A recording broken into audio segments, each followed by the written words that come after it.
So let's talk about Angel Reese and her double doubles because last week when they played the Fever, she had 5 points and she was stat padding at the end of the game. Whether you like that or not, that's what she did against third stringers. And I know Sunday she set the record for most rebounds in a WNBA season. Deserves a lot of credit for that. I've been saying constantly she's excellent on rebounding, elite on defense.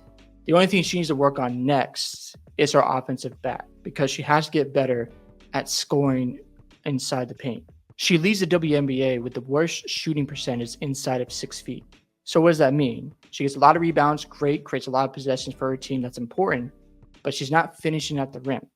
Yesterday, she shot, I believe it was 37% from the field, and they lost the game 79-74. So when we're having proper conversations when it comes to elite basketball players, top 10 basketball players, we can't put Angel Reese in those conversations until her offense catches up to her defense. Those are just facts. Because if you cannot put the ball in the hole, it doesn't matter how many rebounds you get, how great a defender you are.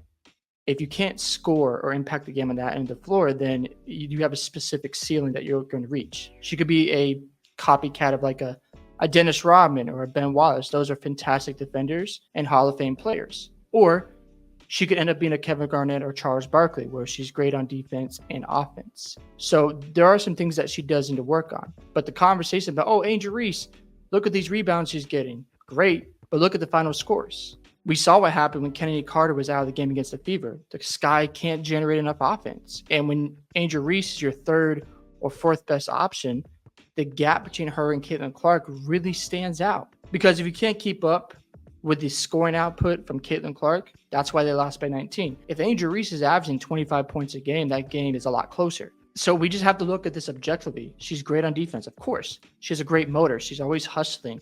She's battling for extra possessions. Those are great things. However, at the same time, proper conversations need to happen when it comes to Angel Reese and the other players in the WNBA. We can't put her in the same conversations as A'ja Wilson, Breanna Stewart, Sabrina Ionescu, Kalia Cooper, Kelsey Plum, Jackie Young, Caitlin Clark, and I go on and on with players that are better. They're better than her. Fee Collier. So think of it like Domantas Sabonis in the NBA. He led the NBA in double doubles. Is he better than Jokic? No. Is he better than Anthony Davis? No. Is he better than Bam Adebayo? No, in my opinion. Is he better than Joel Embiid? No, he's not. He's great for his role, but when it comes to impact, those players, in my opinion, have a bigger impact on the basketball court. Because Sabonis, when you give him space to shoot, he can't really shoot for the mid-range consistently. When like Draymond Green gave him space in the playoffs, he had trouble scoring consistently. So again, he's got flaws. Is he a valuable player? Of course, but we have to have those proper conversations. It's not being disrespectful to say Angel Reese is a great defender, but she's not better than the players I just mentioned in the WNBA. Those are just facts. Now, can she reach top 10 potential? Of course, because you have to look at her work ethic. You have to look at her motor. She's always going and moving. If her offensive game catches up to her defensive game, she is going to be a major problem in the WNBA. She's going to be like a Kevin Garnett or a Charles Barkley, where she can get you a basket and also play defense on the other end. I just think the conversations about rebounding and double-doubles can be a bit much, especially when you're shooting under 30%, when you're missing your own layups. There was times in that game against the Fever, she just couldn't finish a basket. And again, these are just things she has to work on. That's not being mean to her. That's just a fact. When Kennedy Carter is not in the game, the Sky have trouble scoring the basketball consistently. They traded Mabry this year. So that's another piece gone. And when you're the third or fourth best option on this team, great. That's just who you are right now. And if you continue to go down this path, then we have to put Angel Reese in a specific conversation where she can't be a part of those all-time greats on offense. She'll be a great defender. She'll be able to rebound the basketball. But if you can't score in the post, if you can't get a consistent mid-range jump shot, then this is what we're going to have to talk about when it comes to Angel Reese. Can't put her in those same conversations with Caitlin Clark. We can't talk about her in the same breath as A'ja Wilson until she gets better on offense. And if she does, look out for Angel Reese. Do I think she could end up being a top 10 player? Absolutely. I do believe that. But she's got to put in the work. And I think this summer, or should I say this offseason, she will do that because she's going to look at her game and go, okay, I can rebound the basketball. I can defend at a high level.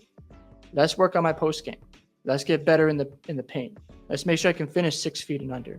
Let's make sure I can make my easy baskets. Because if she's shooting like 50% from the field and off offensive rebounds, or let's just say she's getting some post shots made as well, then we're looking at her differently. I'm not saying Angel Reese has to go out next year and be on the level of Angel Wilson right away. No, I'm not saying that. But if she can get her field goal percentage to about 47 to 50% next year, she's a completely different player. And she's more of a problem on offense because you can't just leave her on an island by herself. And you look at these games for the Sky, this is why you need to work on your offense. You look at the game against the Mercury, 65 points. Yeah, she had a double-double, but only 11 points. If you're averaging over 20, that game might be closer. You scored 90 points. You have 14-11. You go against the Phoenix Mercury. You had 19 points, 20 rebounds, much better performance. And then you go to 13 points, only scoring 80 points. 11 points scoring, you see 75, and then 7 points, and you only scored 70. 10 points, and you only scored 81 points. And she only had 5 points with about 4 or 5 minutes left in that game. It was already over. She had to get her double-double. She was stat padding. You look at the field goal percentage, 28%, 30, 50, 25, 25, 30, 44, 37. You got to shoot the ball better because you're going to be in situations where the game is going to be nasty and ugly. And if you can't score the basketball, you're just not going to win the game. So you can have all these double-doubles, but if it doesn't translate to winning, what are we doing here?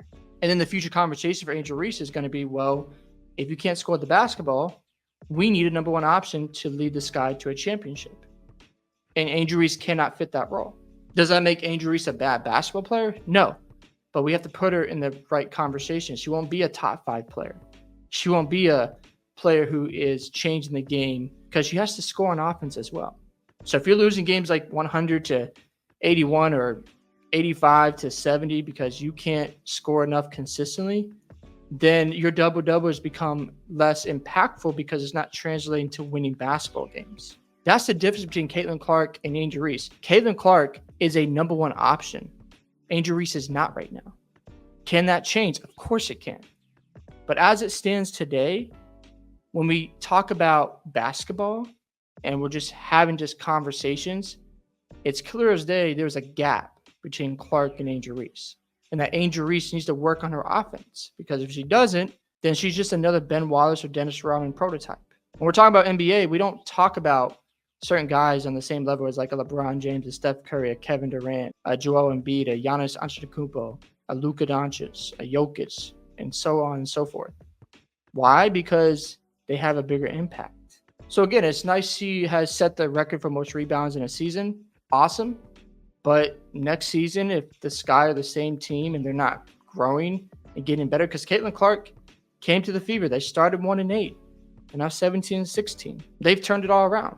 So for me, when it comes to Angel Reese, there's no hate on her. I think she's phenomenal on defense. I think she rebounds the basketball at an elite level. But when I need you to get a bucket, if you can't score consistently, I got to go find a number one or number two option to complement her game. This season, Kennedy Carter has been their number one option. She's been the best offensive player for the Chicago Sky. I am curious to see what Angel Reese works on this offseason for her offense, because if she comes back next season and has shown no type of improvement, then we got to start having those conversations about, well, maybe she's just really good on defense and rebounding and her offense isn't going to catch up. And that's fine, but those things might need to happen if she doesn't make those improvements. Hope you guys enjoyed this video today. I'd love to hear your thoughts on Angel Reese and her double-double streak and setting the record for most rebounds in a WNBA season. Don't forget to like and subscribe to the channel, and I'll see you in the next one.